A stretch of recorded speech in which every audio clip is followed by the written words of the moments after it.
Ada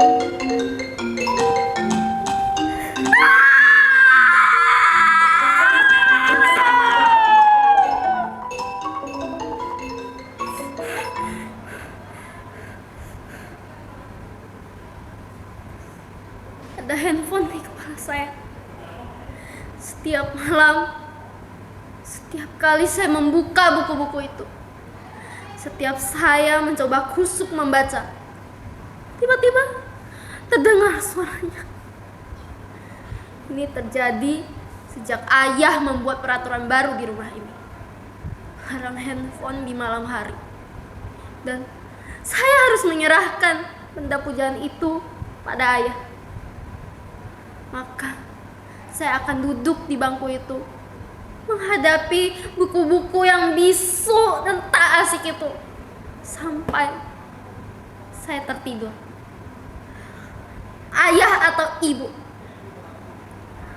mereka bergantian seperti tentara jaga malam, akan datang ke kamar ini setiap 1 jam sekali untuk memastikan bahwa saya masih membaca sebelum pukul 10 atau 11 malam, waktu saya untuk tidur.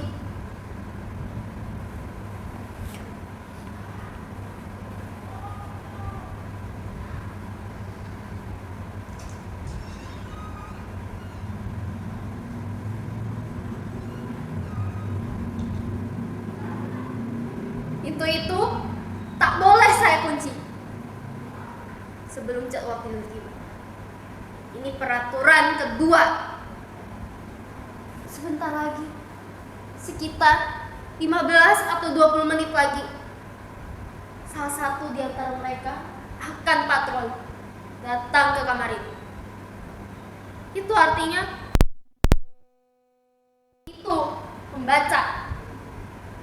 Tetapi sebelum hal itu terjadi, izinkan saya untuk berbagi cerita pada hadirin sekalian, baik yang hadir menyaksikan langsung nasib saya di kamar ini maupun melalui Zoom.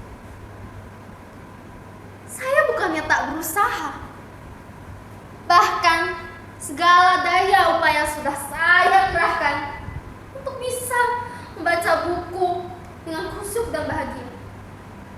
Saya sudah memotivasi diri dengan berbagai nasihat yang saya ingat, kata-kata mutiara, semboyan, pepatah, pantun, yel-yel penyemangat belajar, hingga kritik tajam para pakar mengenai bahaya kecanduan handphone. Tapi herannya, hal-hal yang biasa dipakai orang untuk memotivasi diri tak juga membesarkan semangat dan gairah saya untuk membaca. Kalaupun berhasil, hanya bertahan 10 atau 15 menit saja, lalu menguap lagi.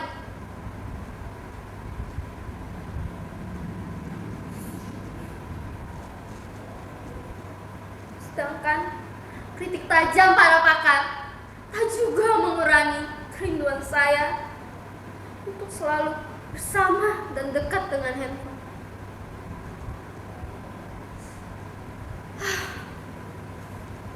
Andai saja mengubah diri bisa dilakukan serenyah ceramahnya Mario Teguh, mungkin saya tak menderita begini lagi.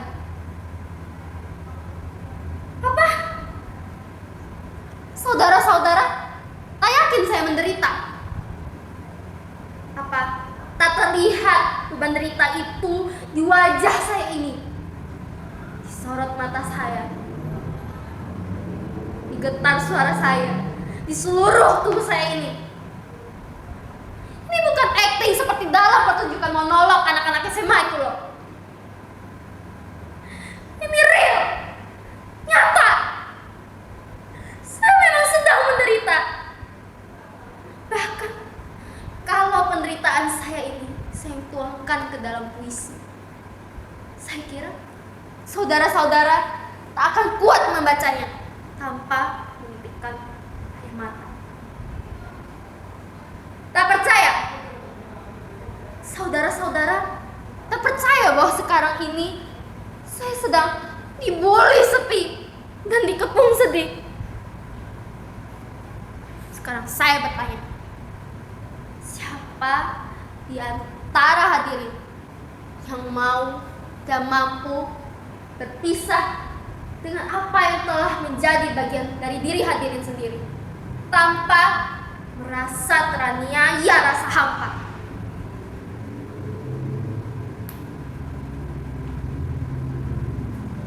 Tak ada kan yang mampu?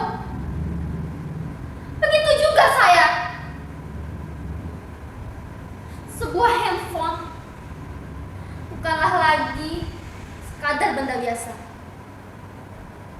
Ia adalah salah satu bagian terpenting dari diri kita, bahkan hidup kita. Bayangkan, sejak kecil ia sudah bersama kita, menjadi teman kita dikala semua orang tak punya waktu luang, atau malah meladeni kita yang masih kanak-kanak dan belum bernilai guna.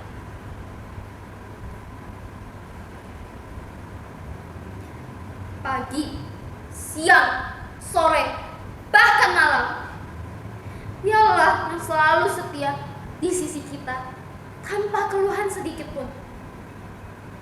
Asalkan baterai dan kuotanya cukup, ia akan melayani kita. Apapun keinginan dan kemanapun kita ingin tamasya, ia selalu bersedia. Ia bahkan telah menyimpan nama kita dan seluruh memori kita di dalam dirinya. Dan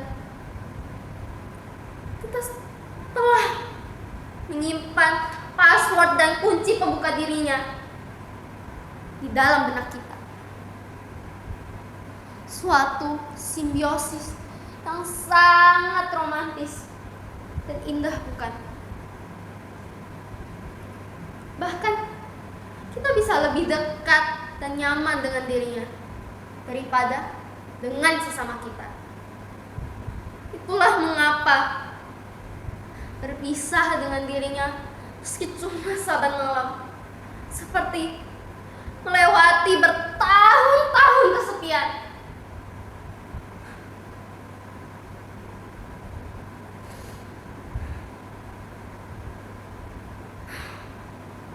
Oh, ampun. Betapa berat dan panjang jalan yang harus kutempuh untuk kembali bersamamu. Sejak pertama saya mengerti membaca dan menulis, saya sudah menuliskan nama saya di dalam dirinya.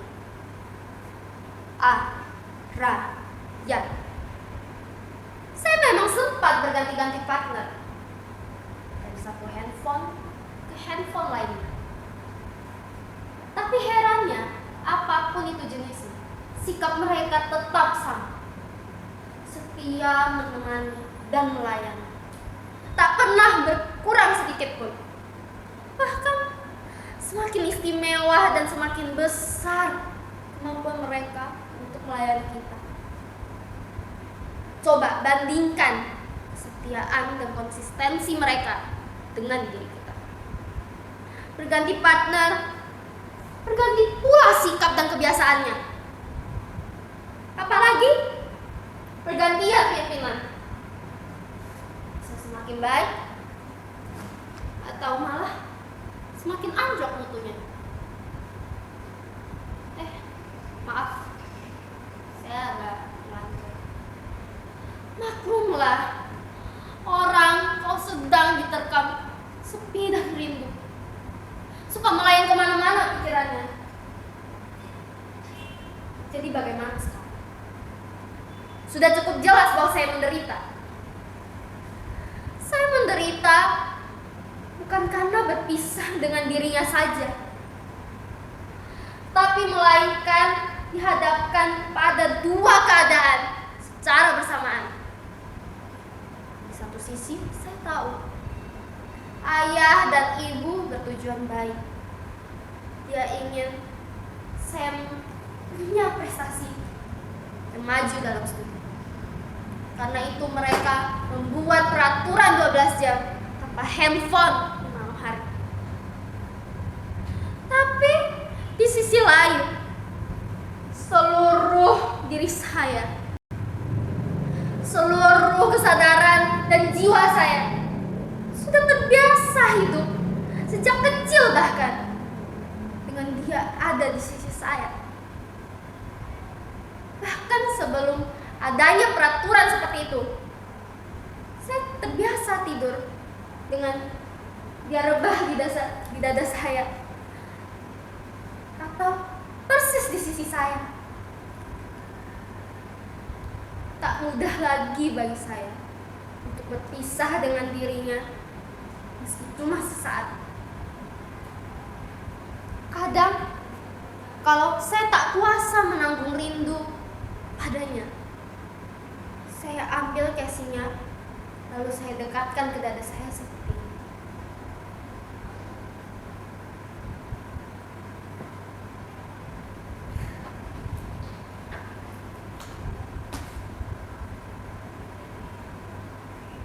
Kadang saya teringat pula saat-saat dramatis kami ketika ia menjadi lemah dan kritis, dan saya dengan panik mencari tempat untuk menambah energinya.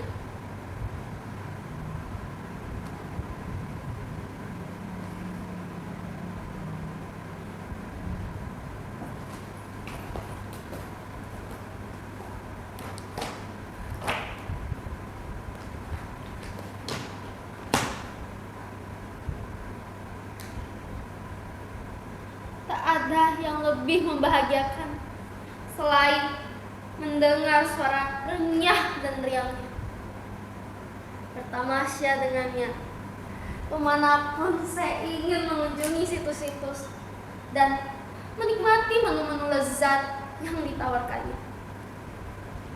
Ia telah membuat hidup ini menjadi amat mudah, simple, lebih cepat, dan ia tak akan membuat kita menunggu lebih lama. Ia bisa membahagiakan kita tepat di saat kita menginginkannya. Ia memberitahu kita segala informasi dengan cepat dan lengkap, tanpa perlu kita mengerahkan tenaga.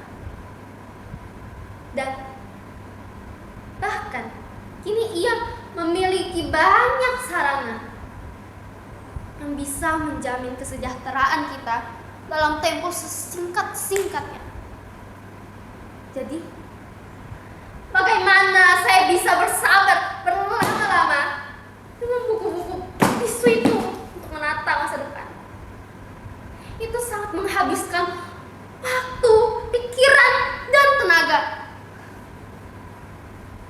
Sementara kita hidup di masa yang sangat bergantung pada kecepatan dan keringkasan.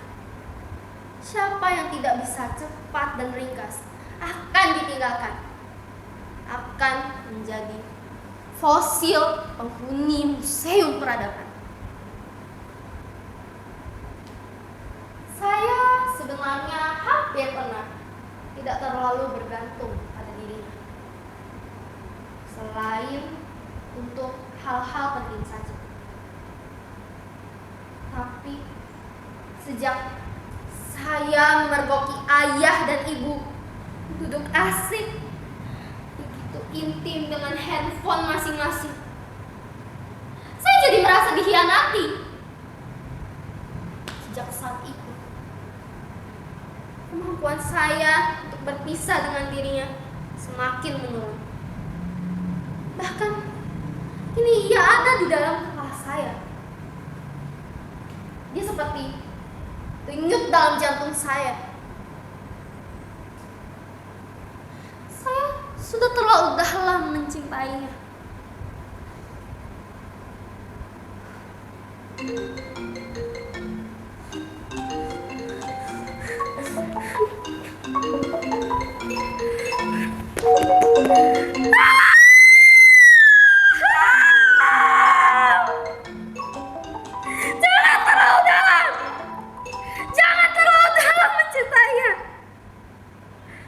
Kalian akan menderita seperti saya.